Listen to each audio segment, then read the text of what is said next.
심야에 날아온 익명 이메일과 서린 원자력 연구소 지하 가스관을 기어가는 두 사람의 모습이 포착되지 않았다면 서울 한복판에서 불법 우라늄 농축 음모가 진행 중이라는 사실을 아무도 믿지 않았을 거예요. 이건 바로 38살 핵공학자 이재형과 그 진실을 세상에 드러내기로 결심한 친구 박수민의 이야기입니다. 구독과 좋아요 잊지 마세요. 매일매일 흥미진진한 스토리를 놓치지 마시려면 꼭 눌러주세요. 서린 원자력 연구소 캠퍼스에 들어서면 누군가는 차가운 콘크리트 건물들과 작은 돌길이 만들어내는 묘한 분위기에 사로잡히곤 합니다. 연구동 벽엔 큼지막한 한글 간판이 붙어 있죠. 연구원, 방사선 안전실. 그곳에서 처음 재현을 만났을 때 그의 눈빛을 아직도 잊을 수가 없어요. 그때 재현은 38살, 훤칠한 키에 어깨가 약간 구부러져 있었어요. 하루 종일 컴퓨터 화면만 들여다보느라 생긴 버릇이죠. 그의 시선은 산만하지 않고 오히려 한치의 흐트러짐도 없이 집중돼 있었어요. 마치 우라늄 원자 속 구조를 꿰뚫어 보려는 듯한 날카로움이랄까요? 통제실 앞에 앉아있는 그는 차갑게 퍼져나오는 긴장감마저 느껴지게 했어요. 안전이란 게 대체 어디까지인 걸까? 스스로에게 되묻는 듯했죠. 어느 가을 오후였어요. 가로수잎이 붉게 물들기 시작할 무렵 제가 주간 검증 리포트를 보다가 이상한 수치를 발견했어요. U235 동위원소 비율이 전주보다 현저히 낮아진 거예요. 보통은 이런 오차가 잘 생기지 않는데 사이클론 육상 장치에 무언가 조작이 있었던 게 분명했죠. 바로 재현에게 전화를 걸었지만 그의 핸드폰은 묵묵부답이었어요. 창문 틈으로 부는 바람 소리만이 정막을 깨웠습니다. 숨을 깊이 들이마신 뒤 가스관 라인을 따라 시뮬레이션실로 향했어요. 그곳은 형광등 불빛이 스테인리스 장비에 반사되어 훤히 빛나고 있었습니다. 재현은 대형 모니터 앞에 서서 검은 배경 위로 춤추는 수백 개의 숫자를 들여다보고 있었어요. 광대뼈가 살짝 올라간 걸 보니 긴장한 기색이 역력했죠. 심지어 벽에 걸린 시계 초침 소리까지 선명하게 들릴 정도였어요. 참지 못하고 조심스레 물었죠. 형, 이 리포트 직접 파라미터 건드린 거야? 그는 잠시 망설이다가 키보드를 빠르게 두드리더니 돌아보며 말했어요. 걱정 마. 그냥 작은 테스트일 뿐이야. 안전에 전혀 문제 없어. 그의 목소리는 은은한 소주빛 같았지만 눈빛 한구석엔 걱정이 어른거렸어요. 그날 이후로 저는 재현을 더 면밀히 관찰하기 시작했어요. 아침마다 두 동 사이를 잇는 작은 다리를 건너며 호수에 비친 과학자 이희택 박사님 유리 조형물을 바라보곤 했죠. 재현은 매번 그 상을 스쳐 지나갈 때 호수에 담긴 자신을 들여다보는 것처럼 보였어요. 추운 어느 날 점심시간 명동 거리를 내려다보는 복도에 앉아있던 재현이 갑자기 컵라면을 꺼내 후루룩 먹더라고요. 세면 국물 소리가 포근하게 들리면서 문득 엄마가 끓여주던 김치찌개 향이 떠올랐죠. 먹고 나선 그릇을 얼른 씻어내고 그의 눈빛은 또다시 묘한 깊이를 띄었어요. 열흘쯤 뒤 저는 그를 데리고 우라늄 저장고로 내려갔어요. 깊은 지하, 시멘트 계단이 가파르게 이어지고 황이 없는 통로엔 할로겐 램프만이 희미하게 빛나고 있었습니다. 재현은 전자잠금 장치에 비밀번호를 입력하며 손을 떨었어요. 문이 열리자 그 안엔 평소 보던 실험용 샘플통이 아니라 계획 X47이라 적힌 기밀 서류 뭉치가 있었죠. 그의 눈동자가 번쩍 뜨였지만 그건 기쁨이 아닌 두려움의 빛이었어요. 제가 다가가 물었어요. 이게 무슨 일이야? 그는 한숨을 쉬며 말했죠. 여기서 몰래 우라늄 농축 실험을 하고 있어. 이대로 두면 조만간 방사능 누출보다 더 큰 재앙이 올 거야. 그 순간 차갑고 어둑한 지하실에서 그의 목소리가 천둥처럼 울렸어요. 저는 두려우면서도 경외심이 들었죠. 위험을 알리기 위해 그 곁에 서겠다고 마음먹었습니다. 진실은 용기 있는 자만이 밝혀낼 수 있어. 그리고 박수민은 그 길을 포기하지 않기로 했습니다. X47 계획을 알게 된 그날부터 재현이 예전 같지 않았어요. 예전엔 실험실 앞에 가만히 앉아 모니터만 바라봤다면 이제는 복도마다 서성대며 진한 블랙커피 잔을 들고 지나가는 사람들을 눈빛으로 훑어보곤 했죠. 나와 눈이 마주치면 고개를 끄덕이고 얼른 이론실로 들어가 문을 쾅 닫아버리더라고요. 마치 바깥 세상을 부정하려는 것처럼요. 어느 늦은 오후 서울 거리에 불이 켜질 무렵 저는 그를 본관 2층 옥상 위에 서 있었어요. 차가운 바람에 실험복 자락이 펄럭이고 앞머리엔 성성한 흰머리가 바람에 날리더군요. 그는 복잡하게 얽힌 한림대로 아래 분주한 차들을 내려다보며 마치 출구를 찾으려 애쓰는 듯 한참을 고개를 숙이고 있었습니다. 우라늄 농축 프로그램이야. 그가 낮게 속삭였죠.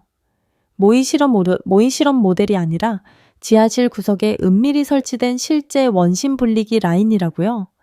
기계 하나가 30분씩 돌아갈 때마다 U235 농도를 3%에서 20%까지 끌어올린대요. 연구용 한계를 훌쩍 넘는 수치였죠. 그게 핵무기로 가는 문이야. 그의 목소리는 떨렸고 입술은 추위에 붉게 물들어 있었어요. 한숨을 내쉬며 손이 떨리는 걸 가까스로 억누른 채 손에 든 커피잔을 난간 위에 내려놓았습니다. 증거가 더 있나요? 제가 물었지만 그는 대답 대신 저를 12호 실험실로 이끌었어요. 안엔 스테인리스 작업대 하나와 새로 출력된 몇 장의 칼라 보고서가 놓여 있었습니다.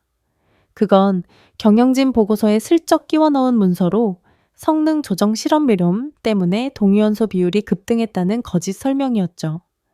그가 올려다본 눈빛은 끝없이 깊었어요. 기계도 사람도 전부 덮어버렸어. 내가 나서지 않으면 아무도 몰라. 그 순간 알람이 울렸습니다.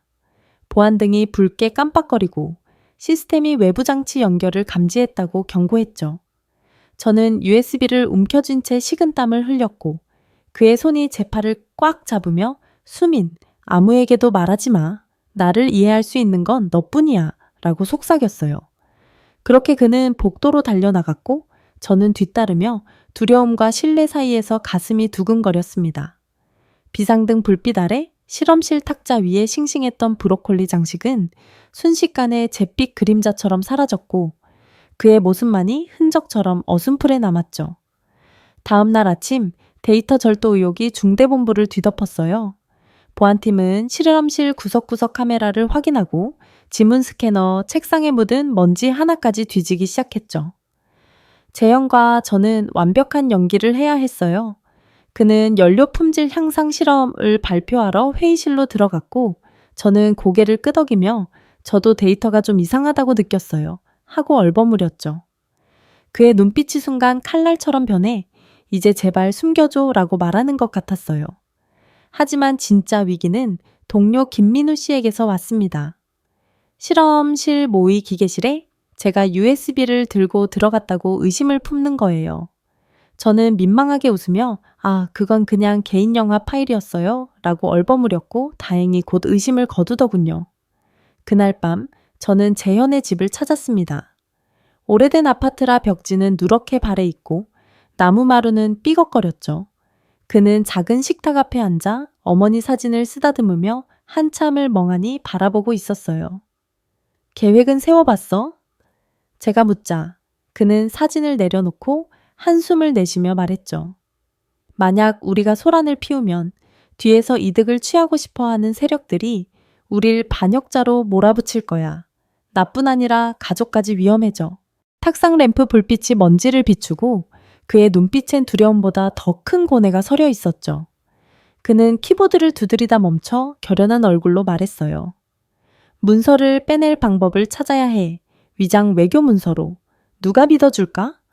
저는 말이 없었어요. 친구를 잃을까 두렵기도 했지만 그의 용기에 경외심이 일었죠. 그 밤 제 머릿속엔 내가 움직이지 않으면 진실은 영원히 묻힐 거야 라는 생각만 맴돌았습니다. 다음 날 아침 실험실 휴게실에서 재현은 뜨끈한 김치찌개를 조용히 먹고 있었습니다. 매콤한 김치향이 실험실 곳곳에 퍼졌고 그건 어딘가 모르게 한국적이었죠. 그가 젓가락을 들어 저를 부르며 오늘은 네가 나와 함께할 날이야 라고 말했어요. 그렇게 우리는 준비를 시작했습니다. 재현은 대사관 로고를 가짜로 넣은 정중한 한글 외교 문서를 작성했고 저는 외교부에 하는 연락처를 뒤져보냈습니다. 각자의 눈빛이 정의에 대한 갈망, 묻히지 않을 진실에 대한 열망으로 빛났습니다. 그날 밤 서린센터에는 주간 근무자의 발자국 소리 대신 구급등이 깜빡이고 방사능 계측기 삑삑 소리와 황희펜이 윙윙대는 소리만 남아 있었어요. 저는 복도에 서서 작은 창문 너머로 참실을 들여다봤죠. 재현 씨가 책상에 고개를 숙이고 있었는데 개인용 노트북을 펴놓고 있는 모습은 실험실에서 보기 드문 광경이었어요. 노트북 화면 불빛이 그의 광대뼈에 희미한 푸른빛을 드리웠고 이맨 땀이 맺혀 머리카락이 축축하게 달라붙어 있었어요. 형광등 불빛에 반짝이는 땀방울이 선명했죠. 그는 재빨리 키보드를 두드리며 눈빛에 단단한 결의를 담았어요. 유럽 그린 에너지 협력 대사관에 보낼 정중한 한국어 공식 문서를 작성하는 중이었는데 스스로 만든 흐릿한 로고도 첨부되어 있었죠. 저도 모르게 한숨이 새어나왔어요. 가슴팍엔 USB가 목걸이처럼 걸려 있었는데 그 안에는 X407 계획 문서와 원심 분리도 작업 일지가 빽빽이 담겨 있었어요. 저는 재현 씨가 편지를 쓰는 모습을 보며 어깨가 떨렸어요. 두렵긴 했지만 뒤로 물러설 수는 없었죠. 잠시 후 그가 키보드를 멈추고 작은 창으로 저를 바라보며 간절히 물었어요. 수민 언니, 내일 아침 바로 보내도 될까요? 저는 말없이 고개만 끄덕였어요. 하지만 위험은 금세 다가왔어요. 30분쯤 뒤 2층에서 비상경보가 울리더니 빨간불이 깜빡였어요. 스피커에선 실험실 사무실에 있는 모든 분은 즉시 보안부로 와주십시오. 라는 차가운 안내가 반복됐어요. 저도 허겁지겁 복도를 달려 들어갔죠. 재현 씨는 이미 노트북 전원을 끄고 USB를 움켜쥔 채였어요. 눈엔 공포가 가득했지만 차분함을 잃지 않으려 애쓰고 있었죠. 그는 열쇠고리에서 실험실 열쇠를 꺼내 USB를 흰 가운 주머니에 숨겼어요. 보안 요원들이 둘러싸자 지문을 스캔하고 손가락 사이사이 먼지 자국을 살피고 자외선 램프로 종이 구석구석을 비추며 검문을 시작했어요. 동료들도 호기심 어린 눈길로 둘러싸고 있었습니다. 의심, 불안, 동정이 뒤섞인 시선이었죠. 평소 저를 뒤쫓아 조사하던 민우 엔지니어도 재현 씨를 어리둥절한 얼굴로 바라보며 물었어요. 모의 실험실에 개인 USB를 왜 가져왔어? 재현 씨는 어색하게 웃으며 대답했죠. 응, 재생 가능한 에너지 다큐멘터리 자료예요. 검사 기계에 촥촥 소리가 더 긴장감을 높였어요. 저는 그의 옆에 서서 입을 굳게 다물었죠. 단 한 번의 실수로 우리 노력이 수포로 돌아갈 수 있었으니까요. 결국 보안 요원들은 USB와 서버 사이의 연결 흔적을 찾지 못하고 철수했어요. 다음엔 좀 더 조심하라는 차가운 충고만 남긴 차예요. 재현 씨는 작게 한숨을 내쉬며 가슴을 부여잡았어요. 저는 생수를 건네주며 떨리는 목소리로 괜찮아요? 라고 물었고 그는 물을 꿀꺽 마시며 눈가를 훔쳤죠. 네가 있어서 다행이야. 조용히 웃으며 말했어요. 하지만 안심은 금물이었어요. 다음 날 아침 무뚝뚝하고 엄격한 보안 이사가 재현 씨를 따로 불렀거든요. 저는 보안 카메라 화면 너머로 지켜봤죠. 이사는 지난밤 복도에서 찍힌 몰래카메라 사진을 내밀며 날카롭게 물었어요. 숨기는 게 있나? 재현 씨는 깊게 숨을 들이쉬고 차가운 땀을 흘리며 대답했어요. 저는 모두의 안전을 위해서만 일했습니다. 무슨 말을 더 오갔는지 모르지만 회의는 1시간 가까이 이어졌고 저는 그대내 불안에 떨며 밤을 꼴딱 새웠어요. 그 사이에도 저는 동료들 앞에선 평소처럼 행동해야 했고 외교부에 아는 선배 정 씨에게는 급히 연락을 취했죠. 부산 연수 때 만났던 그분이었어요. 문서 긴급 발송해야 해요. 외교 경로로 부탁드려요. 곧 알아서 처리할게 라는 짧은 답장이 왔어요. 안도와 불안이 동시에 밀려왔죠. 그날 오후 실험실 휴게실에서 재현 씨와 마주 앉았어요. 그는 창문을 열어 연기를 들이켰고 저는 부산에서 선물 받은 삼광향 불향이 멀리서 은은히 퍼지는 걸 맡았어요. 재현 씨가 테이블에 손을 얹고 깊게 숨을 들이쉬더니 말했죠. 이번에 안 되면 기회는 없을 거야. 그의 눈빛엔 슬픔이 맺혀 있었어요. 저는 그의 손을 꼭 잡고 작게 속삭였어요. 당신을 믿어요. 우리 일이 수만 명의 안전을 위한 거니까. 밖에서 순찰 차량 사이렌 소리가 멀리서 울려 퍼졌어요. 시간이 빠르게 흘러가고 있다는 경고 같았죠. 밤이 깊어지자 저는 연구소 서기가 모이는 사무실로 몰래 올라가 위조 도장을 찾아냈어요. 두꺼운 서류 뭉치가 들어있는 서랍을 열자 대사관, 로고가 찍힌 종이들이 빼곡했어요. 전시회 때 저를 의심했던 그 서기의 경계심에 오히려 감사했죠. 서랍을 닫으며 심장이 터질 듯 뛰었어요. 새벽 2시쯤 재현 씨는 문서들을 꼼꼼히 검토해가며 봉투에 풀칠하고 밀봉했어요. 우리는 준비해둔 박스에 모든 걸 넣고 위조 외교 문서를 동봉했죠. 박스 겉엔 핵융합 연구 지원 자료라는 라벨을 붙여 속이려 했어요. 재현 씨는 마치 출장을 준비하는 사람처럼 침착했어요. 눈빛엔 희망과 불안이 동시에 반짝였죠. 헤어지기 전 그는 제 손을 꼭 잡고 말했어요. 내일 새벽 해 뜨기 전에 보낼 거야. 그때까지 소식 기다려줘. 아무 문제 없으면 사흘 정도 안전할 거야. 저는 고개를 끄덕이며 눈시울을 붉혔어요. 그가 문을 닫고 연구실을 나가는 순간 복도 조명이 꺼지며 제 그림자만 남았죠. 고요한 밤, 저는 홀로 서서 다가올 운명을 생각했어요. 자정이 훌쩍 지난 새벽 2시, 서린센터는 숨조차 쉬기 힘들 만큼 고요해졌다. 나는 복도 끝, 가스 공급실이라는 철문 앞에 서 있었다. 3호 실험실은 바로 몇 걸음 뒤에 있었고 거기서 재혜연은 방금 외교문서 상자를 밀봉해 뒀다. 이제 그는 마지막 관문인 국경숲으로 이어지는 가스 배관 터널을 통과해야만 했다. 뒤에서 살금살금 발소리가 들렸다. 재현이 성큼 다가왔다. 비상등 아래 그의 얼굴은 핏기 없이 창백했고 기름 얼룩이 묻은 실험실 가운 자락에 붙은 머리카락은 축축하게 달라붙어 있었다. 말없이 가볍게 고개를 끄덕이더니 가운 주머니에서 작은 손전등을 꺼내 조그만 삑삑 소리를 냈다. 그 소리가 녹화 장치가 꺼졌다는 신호였다. 그의 눈빛에는 희망이 반짝였지만 동시에 이루 말할 수 없는 불안이 서려 있었다. 그는 반짝이는 손전등을 철문 틈새로 비췄다. 칙 소리와 함께 문이 조금 열리며 뾰족한 틈이 생겼다. 안으로 보이는 건 수도관보다도 굵은 가스파이프 한 줄. 아득히 이어진 금속길에서 가스 냄새가 은은하게 그러나 숨 막히게 퍼져졌다. 우리는 엔진 실험할 때 이 냄새에 익숙해졌지만 지금은 도망칠 유일한 길이었다. 나는 마음을 가다듬고 단전호흡이라도 하듯 깊게 숨을 들이켰다. 재현은 허리를 숙여 조심스레 기어 들어갔다. 몸을 꺾고 팔과 다리를 가늘게 모으며 차가운 금속면을 타고 미끄러졌다. 파란빛이 도는 손전등 불빛에 반짝이는 땀방울이 그의 광대뼈를 타고 흘렀다. 심장이 쿵쾅 뛰는 걸 고스란히 느꼈다.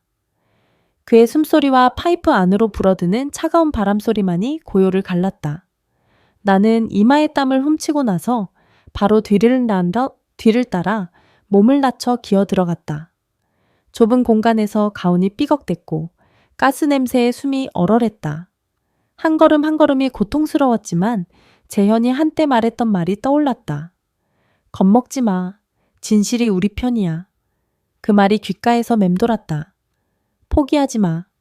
그 순간 또 다른 그림자가 보였다. 야간 경비원이 가스 누출 점검을 위해 기어 들어온 것이다. 그가 우리를 모른 채 지나가길 바라며 몸을 최대한 파이프에 밀착했다. 그가 손전등을 휙휙 돌릴 때마다 가슴이 철렁했다. 다행히도 USB가 숨겨진 내 가운 밑단은 눈에 띄지 않았다. 경비원이 사라지자 안도와 분노가 뒤엉켰다. 세상이 우리를 범죄자로 몰아 숨게 만든 게 억울했다. 재현은 멈춰서서 떨리는 손으로 머리를 넘겼다. 나는 그의 어깨에 조심스레 손을 얹으며 속삭였다. 나 여기 있어. 다시 기어 나아갔다. 100m쯤 더 기어가자. 손전등 불빛이 점점 희미해졌다. 재현이 갑자기 멈춰서서 귀 기울였다. 또 다른 발소리였다. USB 들킨 건 아닐까? 나는 가슴이 철렁했다. 재현은 배낭에서 소형 소화기를 꺼내 툭 던지며 낮은 목소리로 말했다. 올 거면 눈부시게 만들자. 짧은 순간 후 붉은 손전등 불빛이 코앞에 나타났다. 경비원들이 파이프 안으로 들어온 것이다. 우리는 숨을 죽였다. 그들이 마스크 너머로 드러난 눈동자를 빛나게 흔들며 다가왔다. 재현이 숨죽여 말했다. 준비됐어? 그의 손에 쥔 소화기가 진짜 생명의 무기처럼 느껴졌다. 누구냐? 한 경비원이 내 얼굴 앞에서 손전등을 켰다. 재현은 망설임 없이 소화기를 분사했다. 하얀 연기가 퍼지며 그 경비원의 눈을 가리자 그는 비명을 지르며 뒷걸음쳤다. 가자! 재현이 성큼 달리기 시작했다. 우리는 다시 기어 달렸다. 소화기는 뒤에 던져두고 우리의 숨소리와 고동치는 심장 소리만이 파이프 안을 가득 채웠다.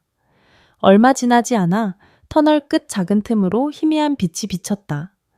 낡은 철문이 열리며 국경숲의 촉촉한 공기가 밀려 들어왔다. 이슬 머금은 소립과 이국적 냄새가 섞인 공기가 폐를 감쌌다. 나는 몸을 일으켜 땅을 밟았다. 마치 족쇄가 풀린 것처럼 가벼웠다. 숲속에선 누군가 준비해둔 장갑차가 조용히 엔진을 달구고 있었다. 운전자는 묻지 않았다. 고개만 끄덕여 탈 것을 재촉했다. 재현은 상자를 트렁크에 밀어넣고 나를 돌아봤다. 붉게 충혈된 눈이지만 그 안엔 여전히 희망이 빛났다. 그는 이마를 톡톡 두드리며 말했다. 살아남았다. 차가 어둠 속으로 사라지자 가랑비가 살살 내리기 시작했다. 나는 저절로 중얼거렸다. 인생은 기회가 많지 않아. 오늘 밤 우리가 자유를 향해 손을 뻗었다는 게 얼마나 다행인지. 재현은 와이퍼를 켜고 빗방울을 닦아냈다. 헤드라이트가 하나하나 빗방울을 반짝이게 했다. 차가 터널 입구를 지나 사라질 때 나는 그 파이프 속 어둠을 한 번 더 되돌아보았다. 진실을 좇느라 그 어둠 속을 헤매었지만 결국에는 터널 끝에서 빛을 찾았다. SUV가 국경 숲길을 스쳐 지나갈 때 재현은 뒷좌석 의자에 몸을 기대고 눈을 꼭 감았다. 피곤과 불안이 서린 얼굴을 떨치려는 듯했다. 나는 옆자리에 앉아 우리가 설린에서의 끔찍한 밤을 무사히 빠져나온 사실이 아직도 믿기지 않았다. 얇은 안개가 차 주위를 감싸며 속삭였다. 이제 안전해. 첫째 날 우리는 새벽녘의 프라하에 도착했다. 쌀쌀한 공기 속에 갓 구운 빵과 에스프레소 향이 은은히 배어 있었다. 재현은 차에서 내리자마자 한국식 인사 예절로 허리를 숙이며 안녕하세요라고 대사관 직원과 동행 운전석에 인사를 건넸다. 그의 시선엔 피로가 고였지만 그 안에 희미한 희망이 반짝였다. 잠시도 쉴 틈 없이 그는 대사관 건물의 작은 방으로 안내되었다. 그곳엔 베를린과 브뤼셀에서 온 2명의 탐사기자가 기다리고 있었다. 재현은 머리를 숙인 채 떨리는 영어로 땡큐운드라 운을 떼고 곧바로 한국어로 이어 말했다. 제가 제공한 자료가 모두의 안전을 위한 겁니다. 목소리는 떨렸지만 눈빛만큼은 단호했다. 나는 몰래 그의 어깨를 감싸고 속삭였다. 정말 잘했어. 오후가 되자 우리는 프라하 구시가지로 나갔다. 재현은 검은 bomber 재킷을 어깨에 걸치고 따끈한 커피를 손에 든 채 가을 햇살에 얼굴을 감쌌다. 우리는 불타바 강가 벤치에 앉아 내가 물었다. 유럽에 온 첫 느낌이 어때? 그는 눈을 감고 깊이 숨을 들이켰다. 자유. 그렇지만 여전히 두려워. 나는 고개를 끄덕였다. 자유가 모든 걱정을 날려주는 건 아니지만 자신의 양심대로 선택할 수 있다는 의미라는 걸 알기에. 둘째 날 재현은 기자들을 지원하는 일을 시작했다. 한적한 카페 안 따뜻한 노란빛이 나무 테이블 위로 흘러내렸다. 그는 노트북 앞에 앉아 외교 서류를 다루던 듯 빠른 손놀림으로 키보드를 두드렸다. 그 눈빛은 연구실에서 긴장에 휩싸였던 때보다 훨씬 온화해 보였다.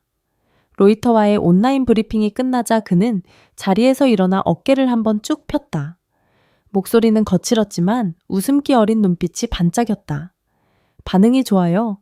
이제 한국 정부를 향해 질문이 쏟아질 거예요. 그 말을 듣고 나는 안도감에 가슴이 벅차올라 눈물이 맺혔다. 오후에는 페트르진 언덕으로 향했다. 꽃밭과 작은 방송탑이 있는 그곳, 낙엽이 바람에 흩날렸다. 우리는 말없이 걸었다. 재현은 붉은 지붕과 나무집 사이로 비치는 햇살을 바라보다가 내게 조용히 말했다. 여기선 마음이 한결 편하네. 그래도 폭풍은 지나가지 않았지만 나는 미소를 지으며 그의 손을 꼭 잡았다. 네가 정의를 빛으로 이끌어냈어.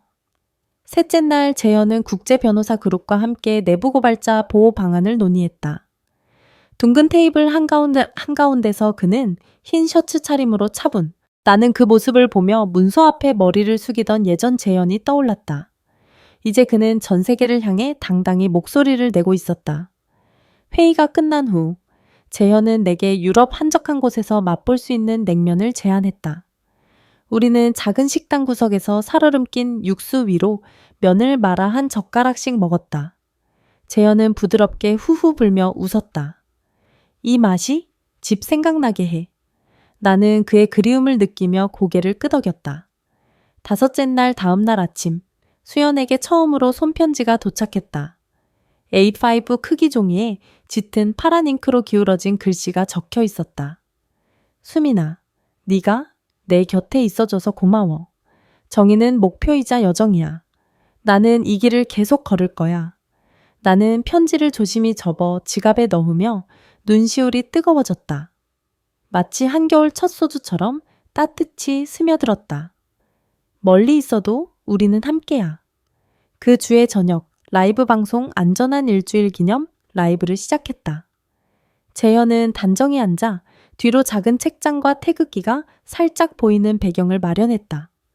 그는 고개를 들어 카메라를 응시하며 말했다. 수민이가 없었다면 여기까지 올 수 없었어요. 그 말에 눈가가 붉어졌지만 이내 환한 미소를 지었다. 화면 너머로 그 눈빛은 작지만 빛나는 노라처럼 반짝였다. 방송이 끝날 때 우리는 카메라 앞에서 소주잔을 들어 외쳤다. 건배. 나는 화면 속 재현에 떨리는 어깨를 보며 속으로 되뇌었다. 이것은 나는 한겨울의 차가운 바람이 스친 차 지붕 위에 앉아 프라하에서 생중계되는 화면을 놓고 바라보고 있었어. 국제핵에너지연합 INA 본부의 거대한 스크린에는 이재현의 단정한 얼굴이 응탓해 있었지. 그의 눈빛엔 슬픔이 서려 있었지만 그 이면엔 분명한 자부심이 반짝이고 있었어. 여러분, 그의 목소리는 따뜻하고 또렷했어. 뚜렷한 한국말 억양이 귀에 쏙 들어왔지. 국제사회의 지지와 보호 덕분에 X47 계획 관련 기밀 문서를 세상에 공개하고 방사능 유출을 막을 수 있었습니다. 그는 잠시 말을 멈추고 옆에 앉은 편집자를 힐끔 보며 고개를 끄덕였어. 이 조치는 대한민국뿐 아니라 전 세계의 안전을 지키는 일이기도 합니다. 회의장은 순식간에 정적이 감돌더니 이내 열렬한 박수 갈채로 가득 찼어. 나는 두 손으로 손수건 대신 서린에게 선물했던 코끼리 모양의 포근한 쿠션을 끌어안고 눈물을 훔쳤어. 차가운 동유럽 공기가 깔려 있었지만 찌릿하게 매운 김치향처럼 뜨거운 눈물이 내 볼을 타고 흐르더라고.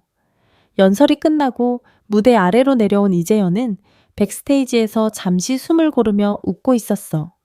수많은 기자와 변호사들이 그의 손을 잡으려 몰려들었지만 그 속에서도 그는 평온해 보였어.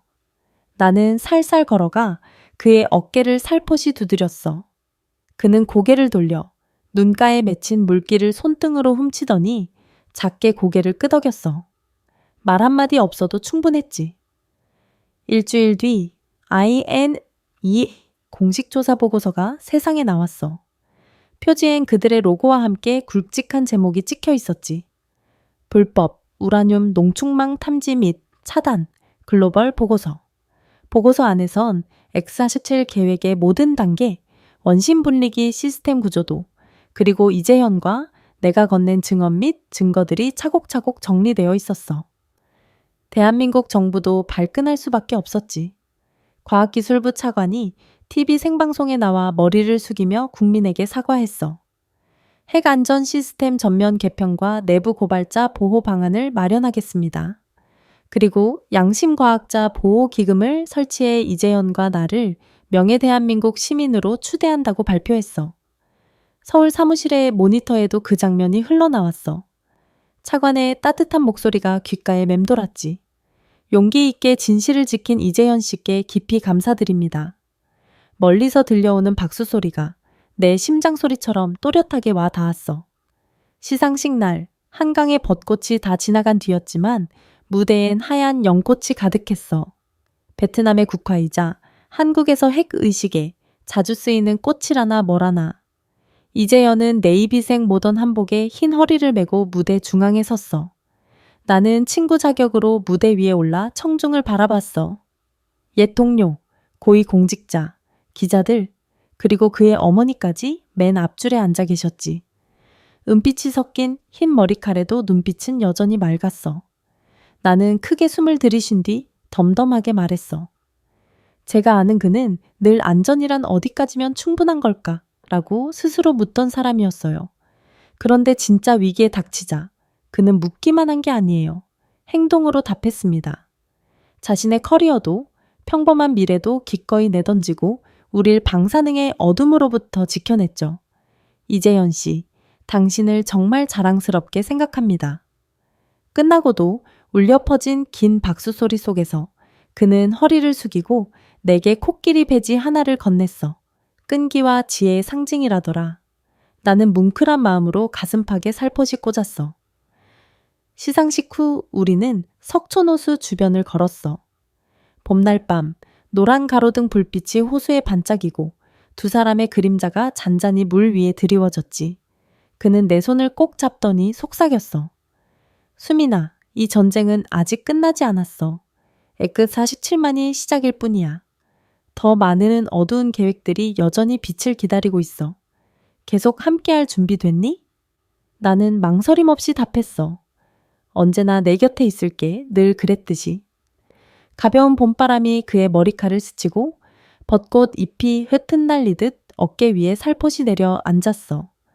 달콤 쌉싸름한 꽃향기와 차가운 공기가 섞여 우리 마음에선 결의가 더욱 단단해졌지. 앞으로도 이재현은 국제기구와 협력해 핵안전 정책을 강화할 거야. 나는 박수민으로서 그 옆에서 목소리들을 이어주는 역할을 계속할 거고. 그리고 매해 봄, 벚꽃이 피면 우리는 함께 하늘을 올려다보며 약속해. 어두운 밤을 지나온 우리에게 새벽은 언제나 기다리고 있다고. 끝이 아닌 시작일 뿐이야.